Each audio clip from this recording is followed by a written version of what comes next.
she chasing me, I'm right where I wanna be with the beat on my Bentley. Checks on my Air Max. Haters, better fall back before I put some in your ball cap. That's my chick, I got her back like a bra strap. Yo guys, what's going on? This is King. How you guys doing? Hope you guys are doing great.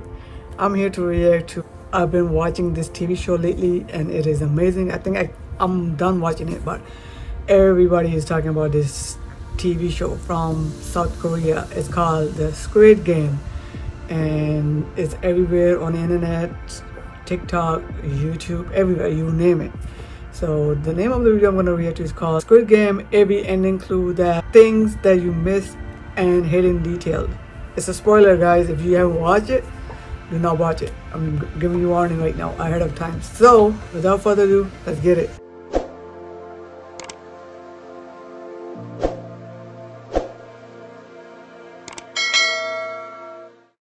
Okay, so did you know that the players in Squid Game could have actually seen what games they'd be playing before they even played them? Between the matches, the characters were all placed into a room filled with bunk beds, and though this seemed just like a rest area, if you look at the walls, they're actually filled with significant markings.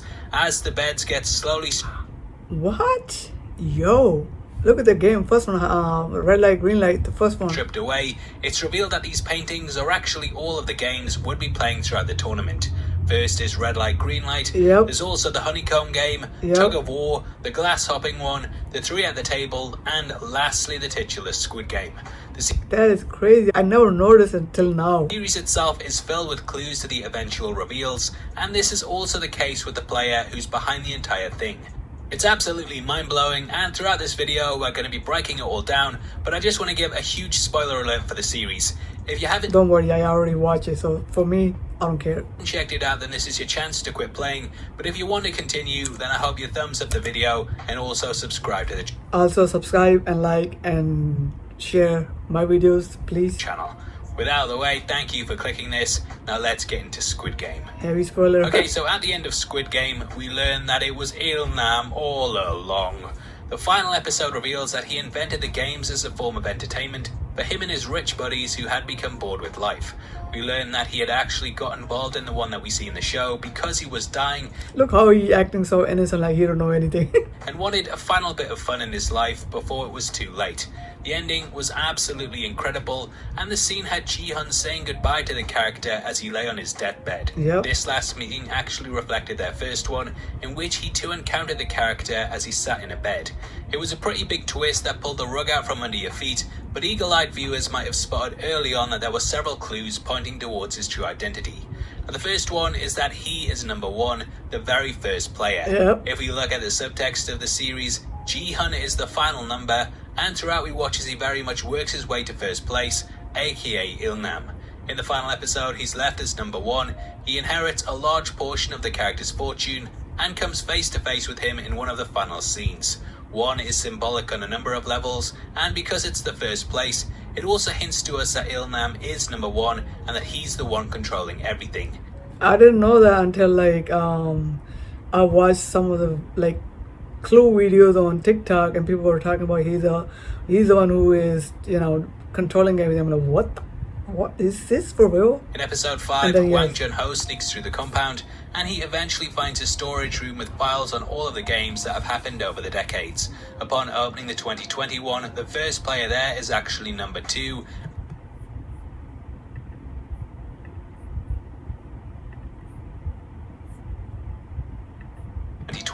The first player there is actually number 2, and Il-nam's profile is completely missing. There is no file for number 1 because he doesn't need or want to keep a record for himself. The other players in the game... So who was number 2 person? The guy with the black mask? Also somewhat hint towards us that something is off with Il-nam, and though it's not too obvious, when you really think about it, he wouldn't be someone that would be selected for success. Everyone else in the Squid Game is roughly the same age, whereas he's extremely elderly. He's also dying of a brain tumor, and thus even if he did win the life-changing money, it wouldn't last that long. Though he gives his reasons as to why he wants it, from what we know about the games and the players that have been selected in the past, they're all roughly between 20 and 40, and he's a complete outlier in all of this. Now the games themselves are also major giveaways too. Throughout the series we watched as he said they were all things that he'd played as a child. This was the saddest part, man. and in retrospect it becomes blatantly obvious that he selected them himself because they're what he knows. On repeat viewings, it's clear that each of them are something that he not only played as a kid, but they're also things that he's very, very good at. And the first thing they play is red light, green light. Whilst the other players are absolutely terrified for their lives, he gleefully struts about whilst the Terminator's back is turned, and even stops before it looks back to face the crowd. He knows all of the lyrics to the song that the machine sings, and therefore knows to stop and advance before it ends and turns back around. If we look at the clip of the targeted players, you might also notice something different about him.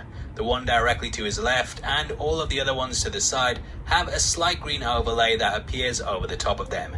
If we look at the players to his right, outside of the girl crouching down beside him, this is also the case too. Everyone other than him in this girl's tracksuit appears slightly green, and I believe that this machine sees him without the glow because it's been programmed not to shoot him. If this theory is right, then he also has a protective ring around him that stops the machine from firing at people in his vicinity in case it misses, and that's why the girl to his right is also safe too. Immediately after this game, the players decide to cast a vote on whether they should end the tournament or not. He is the one who makes the choice in the end and casts the deciding vote to end the game.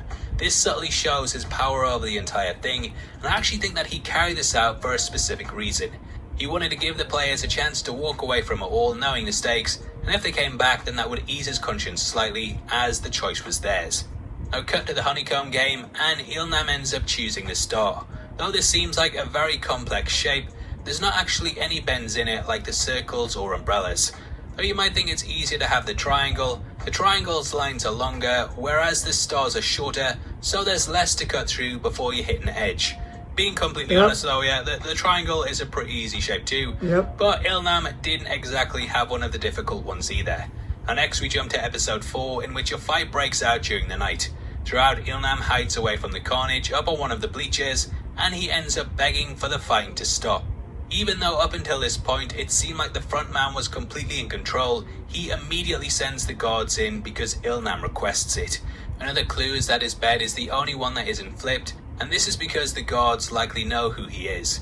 Next they play a game of tug of war, and because of their players it seems like Ilnam's team are about to be sent to their deaths. However, he is the one who tells them how to win, and because of his guidance they easily beat the much stronger team. Ilnam had clearly played the game hundreds of times before and knew the best strategy to take. Any team with him was destined to win, and the fact his strategy works definitely proves this. The final game in which he takes part is the marbles one, and this also has a lot of clues in it. Throughout it, it seems like the character is struck by dementia, and he constantly walks around looking for his house. This game not only pulls from his childhood, but the area does too, and unless the Squid Game organisers were psychic, then they'd have no way of knowing what his home looked like. Throughout the episode, everything he says is brushed away as the ramblings of someone with the disease, but knowing what we know, it becomes all the more obvious that he's in control. In the end, he seems to find his home, and personally, I believe that this is a perfect recreation of it. He's giving the game away because throughout the entire season he's letting us know that all of the challenges and environments are based on things from his life. He lets Ji-hun win, and the character is then seemingly killed off camera, but we know that isn't the case. If we look closely at the gate that Ji-hun has just walked out of, we can see that he's no longer there, and though the rest of the court is filled with bodies, his is completely missing. And knowing what we know, a question you may have is why did Ilnam end up leaving the game at this point when he was still invested in playing? Well, the next game is the deadly hopscotch one, and this is by far the most unpredictable of the lot. If he didn't end up getting put in last place, then there would be a danger that the person behind him could push him to his death, like what we see in the episode. There's also the possibility that due to his brain tumour, he may have forgotten along the way which glass to step on, and he simply couldn't risk it. Now that is of course a theory, but overall, going back and knowing what we know, I actually think the series becomes better on a second watch. Now obviously I'd love to hear if you spotted any other ones below, and if this is your first time here, then I hope you enjoyed it. Alright, some of the stuff he said was on point, like the way he was saying how from the beginning every game was on the wall. I never noticed it till now that he showed me. I mean, really? And yes, that is fact. And then the way he was saying about old guy, he was number one, so he's the one who's been controlling the games and everything about within a game. It's crazy how the old guy is the mastermind of this game, man. It's crazy, insane. and then what happened at the end? He died. So those of you who haven't watched the drama and want to watch it, please, spoiler alert, do not watch it.